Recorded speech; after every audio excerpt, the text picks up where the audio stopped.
Attendees are in listen-only mode.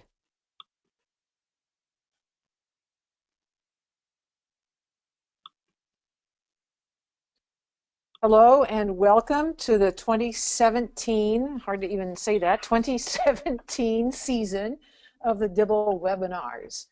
This begins our 4th year of providing timely, relevant webinars for the field, and we're delighted all of you have chosen to come here today.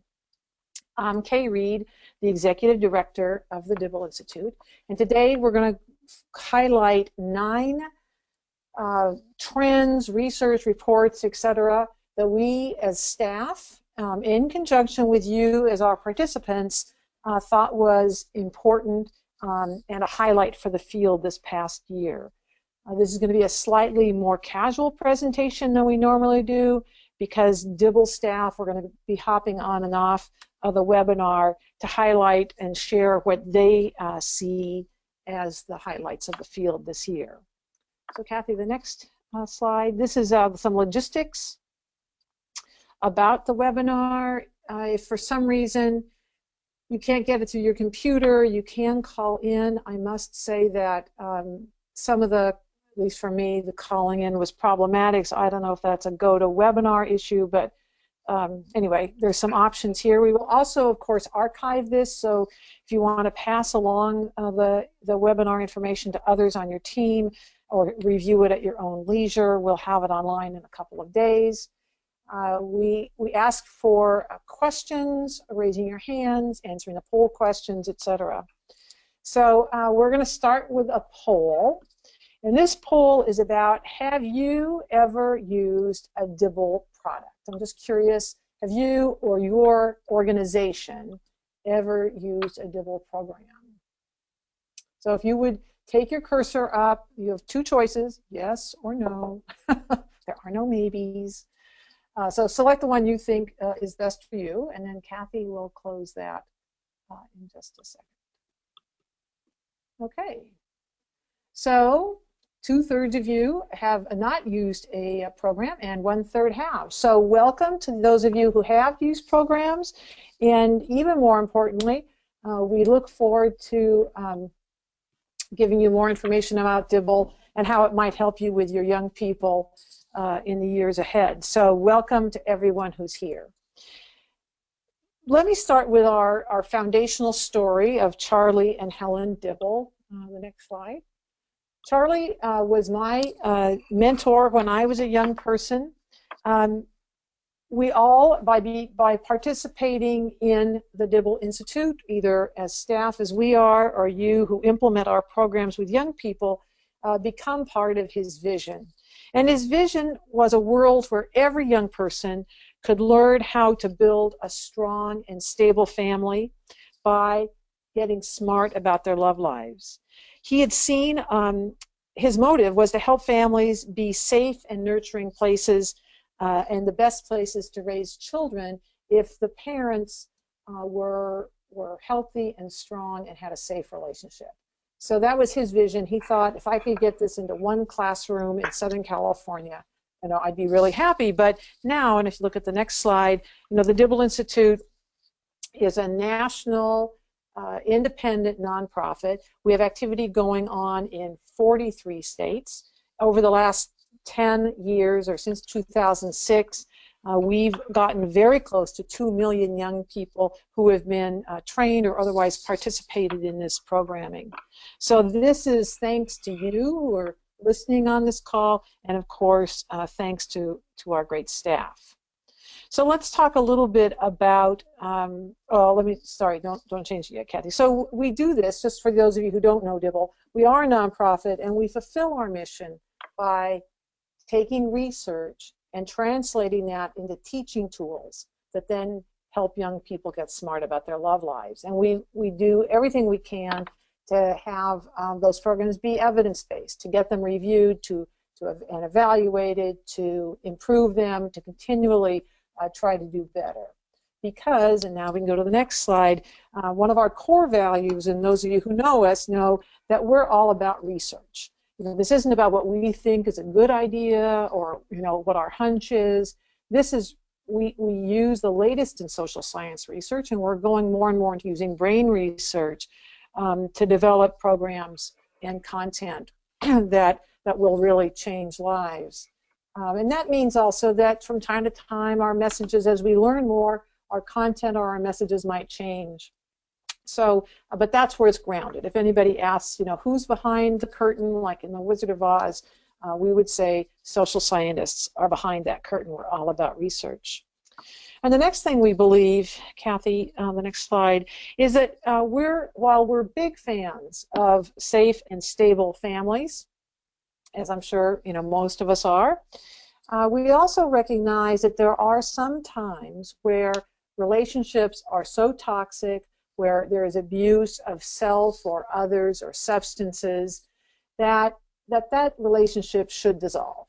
And we understand that happens. This isn't keep a family together at all costs. This is let's keep it together. Let's equip people with the skills to build those safe and healthy families.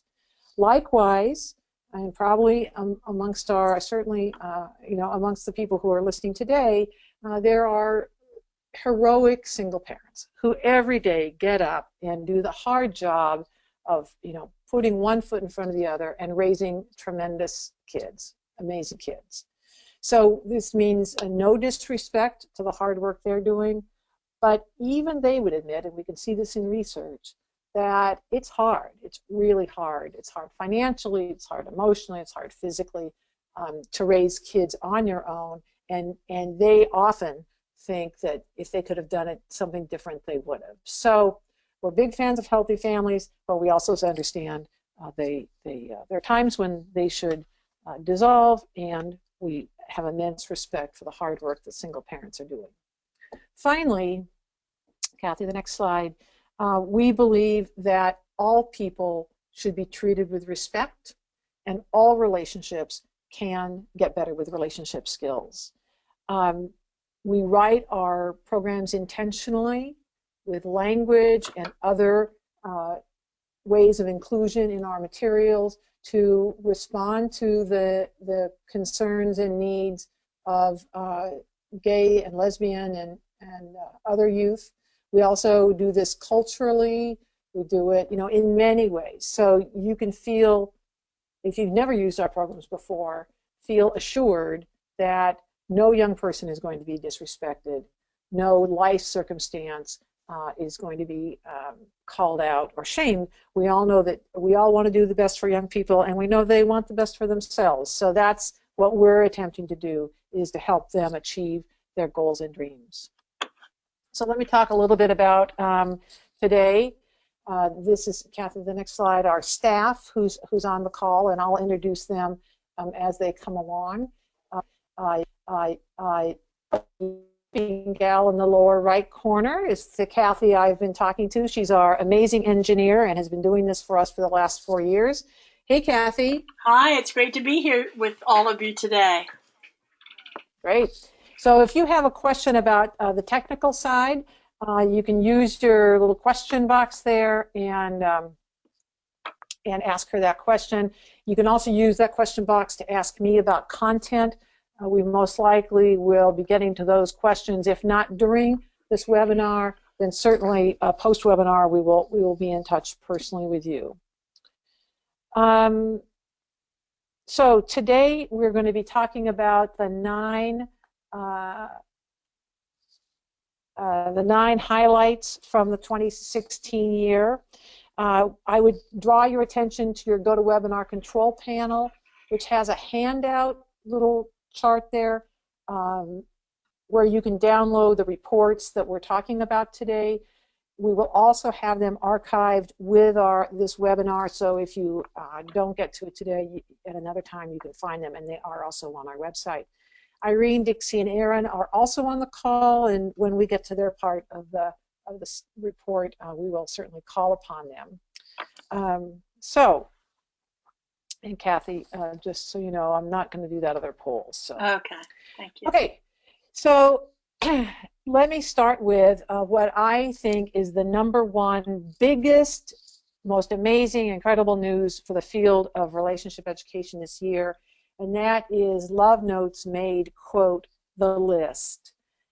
This was something, as I said earlier, that when we asked you all, what they were interested in and what you thought the biggest deals were, Kevon Harris of the District of Columbia noted that teen pregnancy rates were decreasing, and Kim Fearson in Kentucky cited love notes being on the evidence-based list as their biggest highlights of the field and this year. And I totally agree. This isn't just about love notes, but really I think this gives a whole new weight or force that sometimes when I talk to people about relationship skills, I say, oh, that's so sweet, isn't that nice, dating, and they don't, this makes it feel like we actually have some substance to back up the work that those of us in the field know that happens when you talk to young people about making good choices. So we know that relationship education works. And let me just give you a few highlights of this study. It was done at the University of Louisville. It was a 5-year random control trial involving close to 4,500 youth all total. I think the Love Notes group was about 1,500. So here are the results, and let me just walk you through this because it's just, and this is one of the things that's on the handouts, is so incredibly impressive and heartening for the field. Let me go through the columns left to right. The gray column, 52 U.S. teen pregnancy rate, was in 2011, which is our latest figures, how many youth per 1,000 became pregnant that were between 15 and 19. The Kentucky pregnancy rate during that time period was 59 young people, which is 13% above the national average. The next column, which reads 84, in the African American teen pregnancy rate. The reason we call that out is that the sample in the study were primarily African Americans, so that's why we call that out. And they had a 62% higher rate of teen pregnancy than the average in the states, and certainly about 50. Well, you can see, do the math. The difference between 13 and 62% in terms of greater in Kentucky. Now, the trial that Dr. Barbie conducted had 3 groups, and the way it worked is young people would come to the setting in the morning. It was called Champs Camp. It was 2 Saturdays, about 11 hours of instruction and probably 16 hours overall with reporting and pizza and fun things to do. They did it on 2 consecutive Saturdays. And as they entered, the young people were assigned arbitrarily and randomly to one of 3 groups. The Champs control group did community asset mapping, so they had contact with an adult but no pregnancy prevention information. The Champs reducing the risk group used a very well-respected teen pregnancy prevention program that focuses on condom negotiation and more of a health-based approach, and then the Love Notes group. So you can see that certainly some intervention. The control group had 23% greater than the national average, but less than the African American amount. The reducing the risk those young people were 15% above the national average for all youth, and certainly well below the African American Kentucky rate. But Love Notes, this is my favorite part of it, as you can imagine, we were 33% below the national average for pregnancy prevention. So if you want to read more about this, in the handout section is our issue brief. There's also a link on our website. If you go to Love Notes, under our program and Love Notes and evidence-based version, a link to the study itself, to the article. But here's an interesting thing that Dr. Barbie said to me. She said, could it be that persistent teen pregnancy is amongst the most disconnected youth among us? Foster youth, GLBT youth, young people with few resources, disconnected youth in general. And could it be that Love Notes really helps build skills for connection? And that's what makes the difference. So anyway, we'll let you ponder that. But I think certainly Keon and Kim did, that this is really the big news of 2016. Okay, moving right along, we're going to have Dixie Zitlow, our Director of Outreach. And Dixie's going to cover settings for relationship education. And that conforms with Alexander Chan of Maryland, who's an extension educator, who thought that the biggest highlight was seeing how many places you could integrate relationship education into beyond the classroom. So Dixie, what did you learn this year? Well, good afternoon, everyone, and thank you, Kay.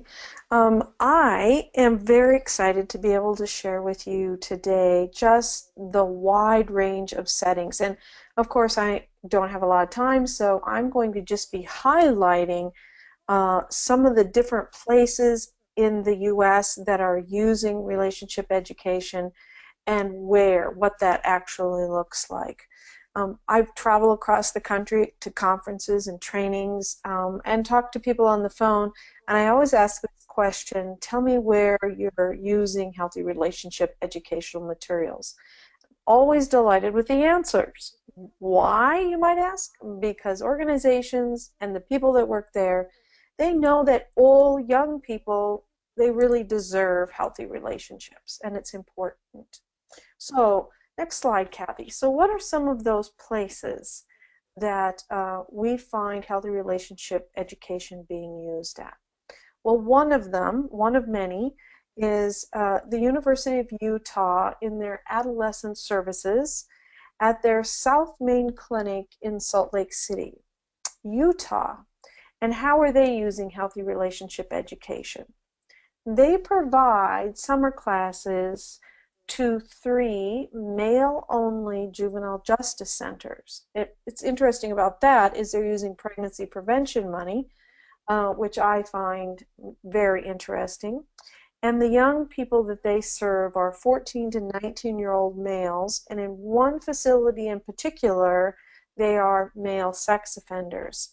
The outcomes over the last 3 years have been gathered from pre- and post-tests, and these pre- and post-tests really demonstrate an improvement in communication and conflict resolution skills, an ability to identify what healthy and safe relationships look like, how to implement effective goal setting, and also setting goals for their education and other types of relationship. And one of the things that the facilitator there told me is that through going through the Love Notes program, they have really found that the young men are participating more about and sharing more about what they learn. You can read more about this also on our website under case studies. You will find a case study on this University of Utah. Next slide, please. Another place where we see healthy relationship education used is in the dating and domestic violence prevention and awareness world. And I'm going to share with you 3 very different places today. The first one is Women in Need, that's in Dallas, Texas, and they're using Love Notes with teens and young adults in their domestic violence center. Also teens in high schools, so they hold symposiums after school, and they also go into some classrooms, and they do the Love Notes program. And then also with residents in the transitional living facilities that they work in. Next slide, please. Another place where we see healthy relationship education used is with the Oneida tribe in Oneida, Wisconsin. And there they use Love Notes with junior high girls in a dating and domestic violence awareness and prevention class that they do after school. Next slide, please. And then finally, when we're talking about dating, violence prevention and awareness, Diaspora in Brooklyn, New York uses Love Notes with 14 to 19-year-olds in schools, in health classes and biology classes. They also provide the classes in after-school programs. And then this last year, they did a summer program in the community. It was kind of set up like a camp, and they found that they had very positive feedback from the young people that went to this camp. Next slide. And lastly, we see just a wide, something very new to us anyway, is that relationship education is being used in Pinellas County and Manatee County in Florida in an organization called Family Resources, Inc. And they have a program there called Safe to Be You. They also have Safe to Be Two and Safe to Be Two for young moms. One of the places there is a transitional living facility for LGBTQ young people specifically. And they're finding that using love notes there really helps them with their life skills and also considering their romantic relationships and other relationships, so learning communication skills and lots of other really healthy skills there. And again, using it in their maternal transitional living program with 16 to 22-year-old young moms and who are parenting there. They use it in their life skills. So these are only some of the places that we know that relationship skills are being used around the country. We're very excited about that and the diversity there.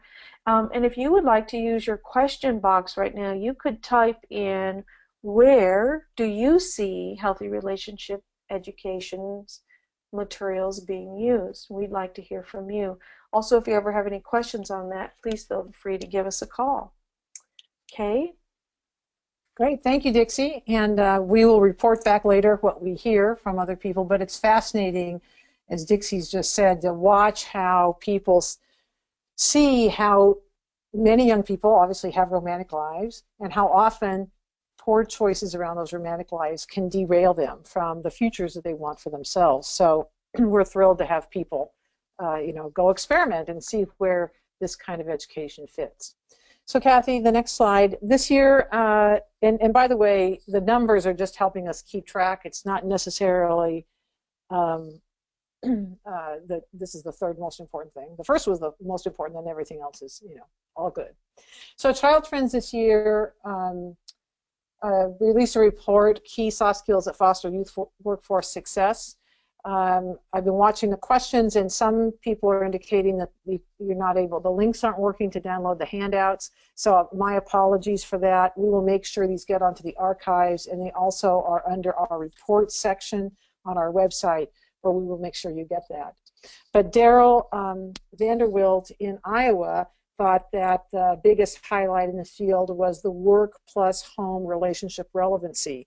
And I believe what he means is, when you think about the skills you need to be successful in your relationships at home are also the same kind of skills you need to have for good relationships at work. And indeed, this report by Child Trends, and Kathy, the next slide, really shows this quite well, because when you look at this star of the 5, what they think of the higher of the critical skills, certainly 4 of these, and I could even argue why the 5th one would all be part of a romantic relationship skills program that also build the skills for success in the workplace. So communications, having a positive self-concept, self-control, social skills, and higher order thinking skills are, problem solving, critical thinking, decision making. These are all skills. And what's interesting about teaching romantic relationship skills is young people are like totally fascinated, right? Like, my love life, I am all over that. So anyway, I think that for those of you who are out in the field and thinking, where can we put this? Certainly a workforce development program is another place where you can put or can well use relationship skills education. So the next slide. So Tanya Noble of, I don't have a state there, Tanya, but her biggest highlight was understanding the risks of pornography and social media in relationship development. And Aaron Larson, who is very capably guides our whole product acquisition and development process, he had similar thoughts. So, Aaron. Yeah, so excited to be able to share some of the things that we've learned this year. But I thought, before we actually start the discussion, I thought I'd share a quick short story, just because a lot of times when you think about the research, we get kind of lost in the numbers, and we always need to remember that there's real people behind those numbers. And so the story that I wanted to share actually came from a speaker at a professional conference that I went to this summer. And what he shared is he actually goes around the country speaking to literally tens of thousands of students. And in this one particular middle school, this young little girl who was 10 years old came running up to him afterwards. And she just had tears streaming down her face, and she said, "Thank you, thank you, thank you. I had lost hope that I was going to be able to overcome this addiction to pornography that I have. But now, after listening to what you have to say, I finally have hope."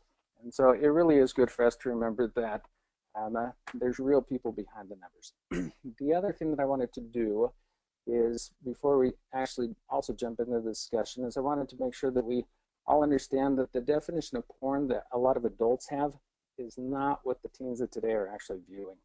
And so if you ask adults for a common example of what they would consider pornography, a lot of them would say something like Playboy. But in reality, the teens of today, number one, they don't even consider Playboy porn. And they would, because what they're viewing is far more extreme. And in reality, we shouldn't even call what they're viewing porn. We really should call it, more accurately label it what it is, which is sexual violence against women and children. And so the way that I like to explain to parents is that the difference between the porn that they grew up with was kind of like smoking dope versus the new internet porn. It's more like smoking meth. So it's not even in the same ballpark. So next slide, Kathy. So because of that shift, so next slide, Kathy.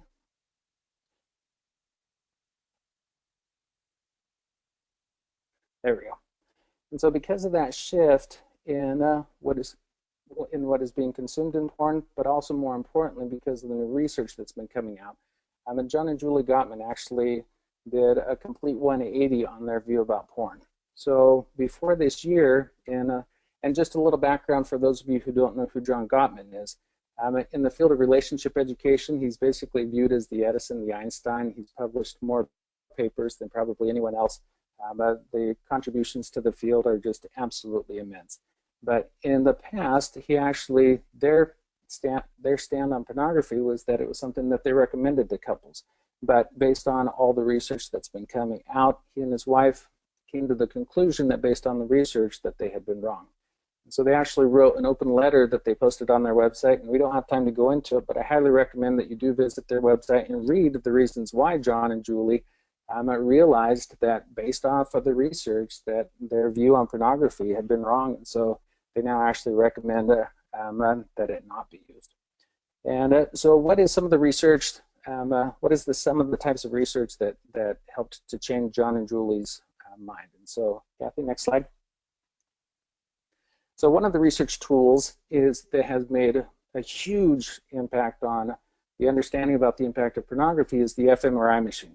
Because in the past, pornography was always viewed as kind of this moral issue, and but now with the fMRI machine, we can actually peer into people's minds, into their brains, to be able to see exactly what is the impact.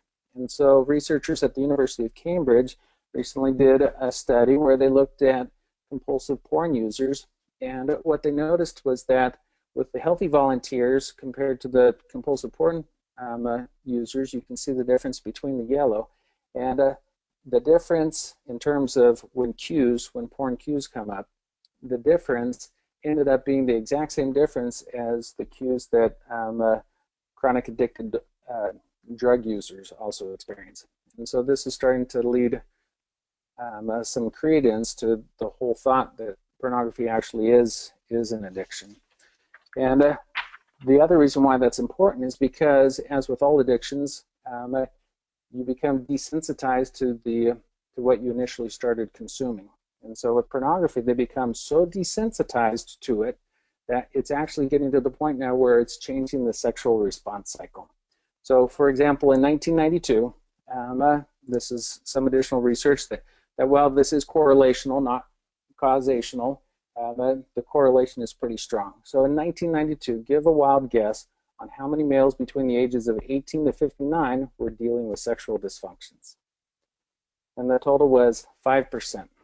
And more than likely, most of the 5% were actually probably the older males.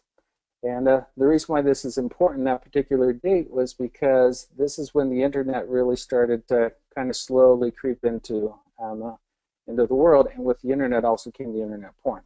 So now fast forward to 2012. In 2012, 30% of males between the ages of 18 to 25, 30% were dealing with sexual dysfunctions, and most of them were dealing with erectile dysfunction. And then in 2014, it's actually gone all the way up to 53% of males between the ages of 16 to 21 are dealing with sexual dysfunction. And what's interesting is that you can't just give them Viagra, because Viagra doesn't work for them, because it's not a physiological problem, it's a psychological problem. In fact, when the researchers at the University of Cambridge, they actually found in the same study that 50% of their participants had no problem achieving an erection when they were viewing porn. The 50% who had no problem had a serious problem with achieving an erection with their sexual partners. And so this is why the field is becoming concerned in terms of the whole impact on the sexual response cycle. And then next slide. And it's actually not just the physiological impact of pornography, but there's also the relational aspect of pornography. So the impact on romantic relationships. And the researchers, for example, at the University of, Florida State University, Nathaniel Lambert and also Frank Fincham, they did a number of studies looking at porn and the impact that porn has. One of the things that they found was that of the viewers of porn, it makes it so that you're less appreciative of your partner. And they also found that people who watched porn regularly reported to being less satisfied with their partner's appearance and sexual behaviors. And they also found that the men tended to be more dominating and less attentive, which obviously leads to commitment issues in the relationship, which is the next one. So in terms of more porn leads to less commitment. And so in that same study, they found that porn viewing lowered commitment levels in both men and women. And that's also something important to point out, is that this isn't just a male issue, but it's also impacting the young females as well.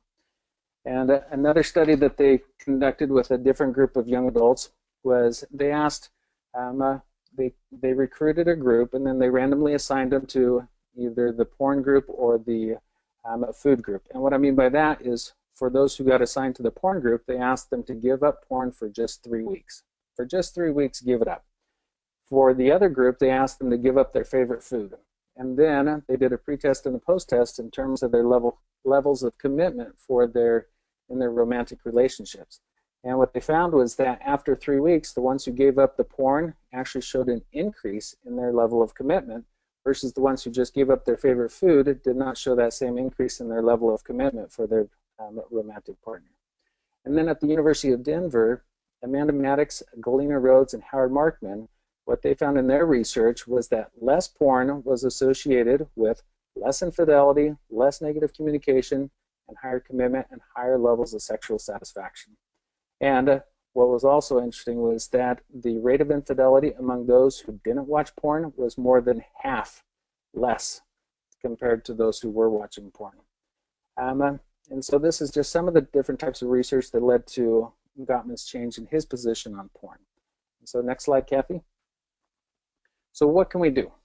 One of the things, the first thing that we need to do is we personally need to become better educated about the latest research on the impact of porn, so that the teens that we're helping we can help them make educated decisions about whether or not they should consume it. So let them decide for themselves, but make sure that they have the information to make an educated decision about that. And the other one is to let them know about the following website. It's called fightthenewdrug.org. And the reason why is because a lot of these teens that we're working with today realize that they do have an addiction. And if they realize that they have an addiction, and if they want some help with the addiction, then where do they turn to? Well, a lot of the resources cost money, and so the people behind fightthenewdrug.org, they actually ended up developing a tool to help young people to overcome their addiction to porn. And over the last number of years, they've actually ended up helping tens of thousands of young people all around the world. And so, and what's really sad is they get emails from kids as young as 8 years old just pleading for help. Saying, I really want to stop looking at porn. I can't. Can you please help me? And so the other thing, too, to realize about all of this is, number one, physical intimacy is beautiful, and it is a vital aspect of a healthy adult relationship. And as Sternberg pointed out, it's one of the 3 parts of love. So here at the Dibble Institute, we've begun the process of incorporating the research-based information about the impact of porn into our programs. And we hope that you'll join us in getting this information into the hands of teens and young adults. Great, thank you, Aaron. Thank you very much. So number 5 on our recount of this last year, and it's a little like if we go back to where Dixie was talking about how often we're starting to see more and more uptick of using robust relationship skills as a way to prevent sexual violence. And the one I'm most familiar with is a group called Alternatives to Violence in Red Bluff, California. They're funded by the state of California to do this work. And they're in 3 high schools in their county and really having a good experience there. So we know it can work in the field. But if you want to do the same, what I saw this year come by my desk are a couple of logic models that I think are really helpful. So Kathy, the next slide. Oh, and by the way, Rona Collins of Virginia and Emilsa Bravo of Massachusetts both said that incorporating violence prevention and teen relationship education was what they saw as one of the biggest highlights in the field. So this comes from Veto Violence and the CDC. This is a kind of a logic model of how you move from the individual level to the community and society level. And when you look at the strategies they employ, or they suggest you employ, you look at the first 2, individual building skills to choose with school programs to choose nonviolent safe behaviors, and the second one, you give parents the skills to talk about these things and monitor activities and relationships, and you build and maintain positive relationships between young people and then others in their lives.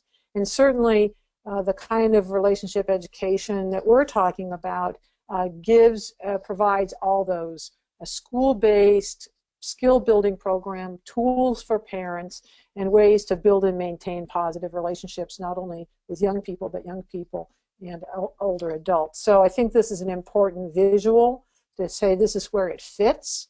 And it also changes norms of acceptance, because if you're talking about a school-based intervention, this group up in Reading and Red Bluff is going to be doing school assemblies, and so they may only be talking to a couple of handfuls of young people, but those young people can have a big influence on changing the community expectations and norms. And then this year, actually, I got quite excited when I saw this report. Kathy, the next slide, from the CDC. It's a toolkit for for preventing sexual violence. And I think sexual violence is I like the term, not because, of course, I like sexual violence, but you hear there's domestic violence, dating violence, sexual assault, rape prevention. Kathy's having some issues with her computer today, I think, so she's going to get to that. But let me just continue this. So the CDC compiled this kit for people to use for all of those kinds of sexual violence. So we don't have to have discussions. They have their own unique characteristics, but we also need to talk about it as a general field. So this was just published this year. Again, it's in our handouts. And Kathy, the next the next slide is a blow-up of my favorite page of this report, which is what are the strategies to stop sexual violence? And so the second strategy, the T, the teach skills. What do they say by that? Social and emotional learning, healthy, safe dating, intimate relationship skills, promoting healthy sexuality, and training for empowerment, training young people to have agency, training them to have self-efficacy in their relationships. So it is gratifying to see that the kind of the kind of work we do fits so well into this strategy that the feds came up with. So that was another high point for me of this year. Now our next speaker is Irene Varley, and Irene is going to address something that Linda Carrillo of California asked about, which was where do relationship education and ACEs, or adverse childhood experiences, how do those relate? So Irene. Hi, Kay. Thanks so much. Well, the workshop I attended, next slide, please, Kathy, was sponsored by the Ohio Attorney General's Office, and its focus was on trauma recovery. Next slide, please. It was about facilitating healing as it deals with trauma, a trauma treatment framework. And Mary and Carol, who are pictured here, were the two presenters. And both of them have had years of direct service experience with survivors of trauma and trained on a national level on research-based effects of trauma and on ways to heal the trauma. So when they put up this next slide, the functions for recovery from trauma, I just, being in relationship education for so long now, I just couldn't help but think of how our curriculum and the components within it actually align to these functions for recovery. And specifically in two of our curriculum, Relationship Smarts Plus and Love Notes. In fact, when Dixie was reporting on the success of the University of Utah Health Clinic program, I was not surprised by their success, given that 80% of males in detention report having experienced a minimum of one adverse childhood factor, which makes, I think, it interesting, again, to align the curriculum to these lists of, to the items listed here on this slide. And it seems to be most relevant to the organizations we serve. Let me just briefly address a few of the approaches within the curricula as they align to these functions here. Well, first, in the very beginning of both programs, participants are introduced to activities and research-based tools that directly challenge them to recognize who they are, what they want in their future, and begin to formulate a plan for how to move towards a successful life, with a focus on the relationships they form. Especially important, I think, is to have them assess what they want to keep or change from their past. The emphasis is that positive choices can be made to change any negative effects they may have experienced. We know from brain research the adolescent brain has plasticity and offers a tremendously powerful opportunity for behavior change. This is where the empowerment comes in. The philosophy of the curricula is to offer ways to identify and choose to build skills that can successfully move a person forward in life. I have never heard, and maybe I'm sure with the people that you work with, they never list as a goal to be unhappy and in pain throughout life or to be in an unhealthy relationship.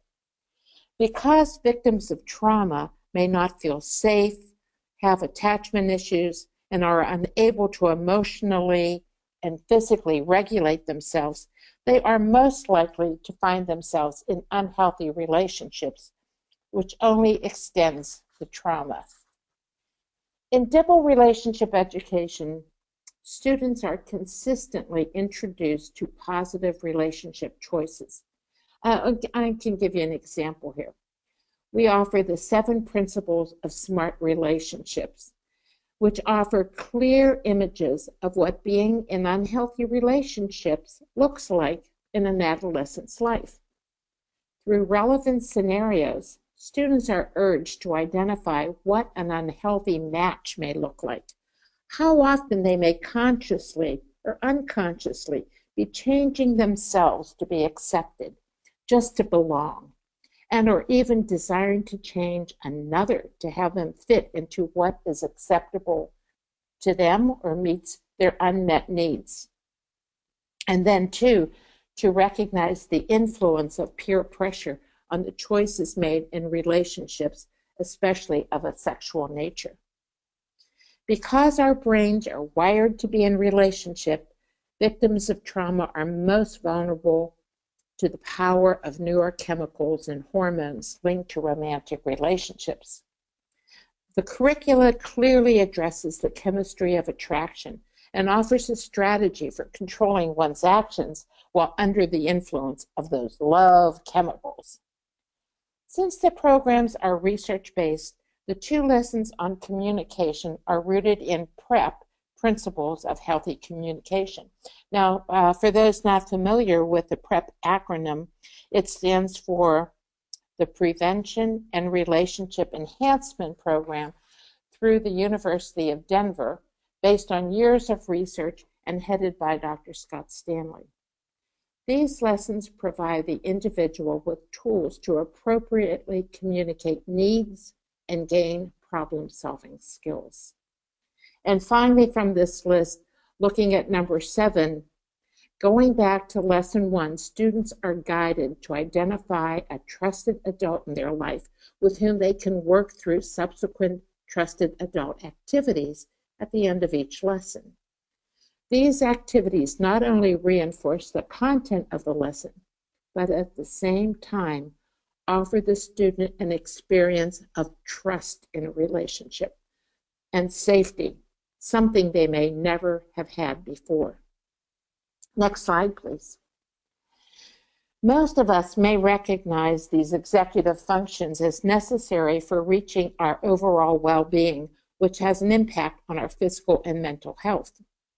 Through the development of healthy relationship skills, these executive functions also develop. The curriculum consistently challenges students to practice the execution of action, moving their thoughts to action, prioritizing behavior choices which lead to goal completion, identifying the multiple decisions and actions within the stages for developing a healthy relationship. And finally, in the next slide, to complete that list, the curricula shifts one's focus for creating a new mindset of one's capabilities to succeed. It builds resiliency and leads to self-actualization by accepting the control of one's life. And teens definitely are seeking to have control in their life. So with that, Kay is going to also share her poster that she presented at a recent ACES conference. Kay? Yeah, thanks, Irene. So Kathy, the next slide. The Center for Youth Wellness is a well-known nonprofit in the Bay Area that actually uses ACEs in the context of pediatric practices with children, youth, and young adults. They had a conference this year, Awareness to Action, and I was lucky enough to be selected to present a poster. And in the next slide, Kathy, we can see that poster. Because we thought, not only had Irene come back from this other conference talking about how, when you think of a trauma-informed program, and what are those, how you use relationship skills in a trauma-informed program, and to see how much overlap there was. we started to think about how when you do relationship education, it actually can do two things in terms of ACEs. It can mitigate the impacts, when you have young people, again, gaining agency over what did I, here's the circumstances into which I was born, what do I want to take with me into my adult life, what do I want to leave behind, helping them choose, helping them heal their early trauma. But perhaps even more importantly is setting a stage so future generations, if you can prevent ACEs moving forward, wouldn't that be a wonderful thing? And when you think about ACEs, they're almost always, there are some exceptions, but almost always happen in context. And the core of a family at some point was a love relationship. So you can see, if you can help young people learn how to safely navigate developing those love relationships, get in, get out of them, make good choices, learn how to strengthen them, that then will create stronger, more stable families, and that in turn will help prevent some childhood adversity. Obviously, this isn't the only lever, and I'm sure those of you who are listening for the first time are thinking, is this the only lever we have to pull? And the answer is no, no, no. You have to pull the other 199 levers with youth as well. Education, health, housing, nutrition, there's a ton of going to college, going to get extra training after high school, whatever it is, that's all very important. But if we don't pull this lever, this is a new lever we can pull, and it seems to have a lot of impact. So this is, again, one more thing that you can download. So just FYI. So lots of you, Kathy, the next slide, have been asking about the Teens, Technology, and Romantic Relationships report, and I understand the link is broken on this website, so we will make sure we send you, I think I sent out to the whole group the link on our website where you can find it. But in 2015, Pew wrote this report, and I saw it last year and reported on it in our newsletter on teens, technology, and romantic relationships.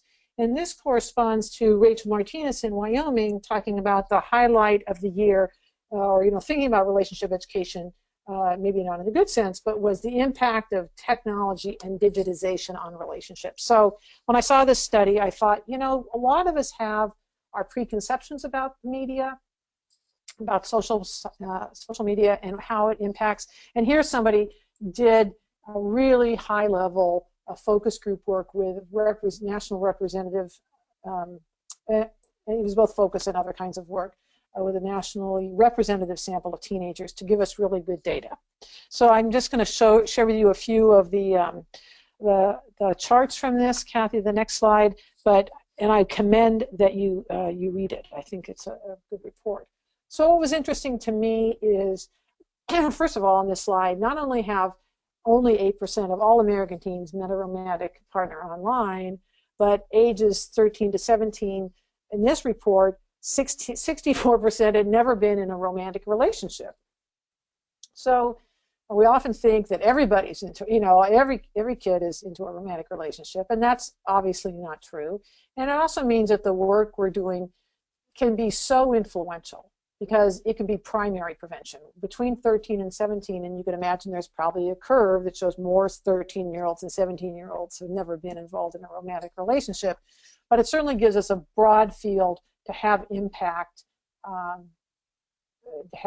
with young people. So the other thing they said in this report is that most of the online interactions between romantic partners is about flirting. They're not meeting online, but then they're flirting online on Snapchat or Instagram or Facebook or whatever they're doing. There's a lot of flirting going on.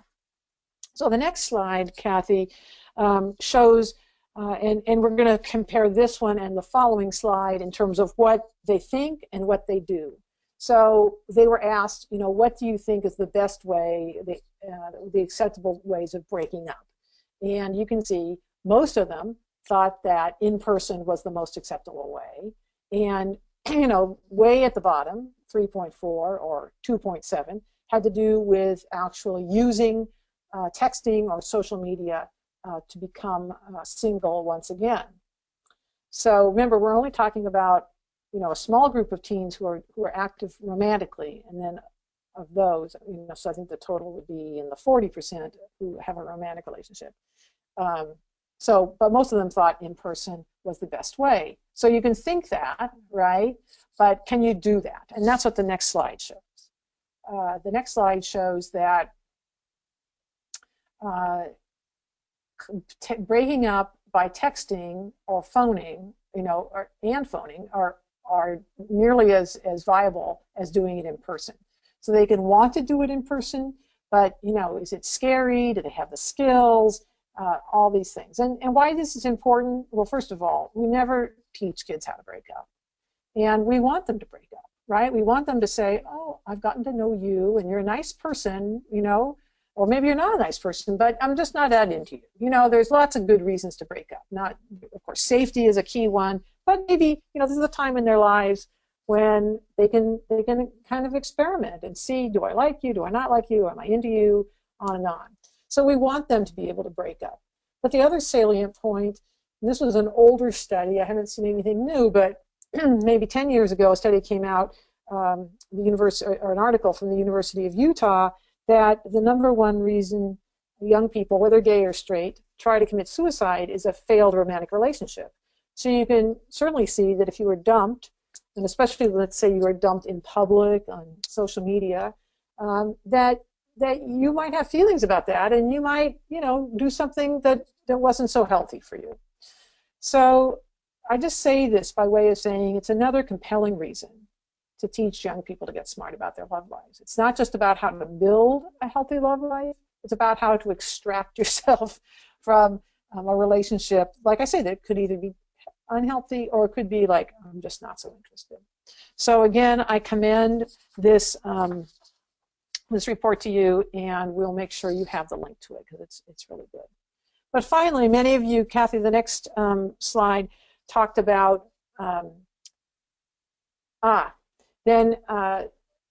abuse, experiencing abuse on online, and you can see that it's actually quite few, relatively few teens experience, not that any is good, so no abuse or controlling behavior is good, but according to this study, relatively few experience it online, which gives me a little bit of sigh of relief because I think these young people, everywhere they turn, they're bombarded by, so this is good. You can see that they also characterize this by what happens when you're having a relationship and what happens after you've broken up. But anyway, read the report. I think it's really good, and I'm trying to get the report author on as a webinar speaker next year. So those of you who are looking for tools, Kathy, the next slide, we're going to go really quickly because I see we're toward the end of our time. But Dibble, we have an online platform for all of our curricula, and we have extracted this one lesson, lesson 12, from Relationship Smarts Plus that deals specifically with teens, technology, and social media. And we did that because we think it is such an important topic and so seldom taught in schools because it's so new. So $20 a year, you can have access to it and teach the lesson. It's a great little resource and can be added on to other programs that you're already doing. So finally, I'll make this really fast. Number 9, drum roll, I read this book, Love Sense, which is all about attachment theory and emotional bonding. And I brought this up because of Barbara DeGraff from CASA in El Dorado County, California. And her question was, how can we build positive relationships with youth? And I think looking at attachment theory, which is how caregivers, the theory is how caregivers respond in the very, very earliest time of life when babies are alarmed, has an impact on how people will build relationships into the future. And not that this is destiny. You can change, you can, heal, you can help your partner heal, or, but there are these various attachment types. Some are healthier, some are less healthy. And I commend the book to you because I think when I read it and I thought about young people in my life, I thought, I might be able to respond to them differently based on how they're showing their attachment. And then just a hilarious, Kathy, the next one, I was reading the New York Times this last week, and there was this hilarious article called "Yes, It Is Your Parents' Fault." But really, attachment theory in the age of smartphones. So, when parents are distracted by their technology and their children are alarmed, what happens? So it goes a little deeper into attachment theory, and I thought it was a good read for me personally and then in my professional life. So we've been trying, Kathy, the next slide.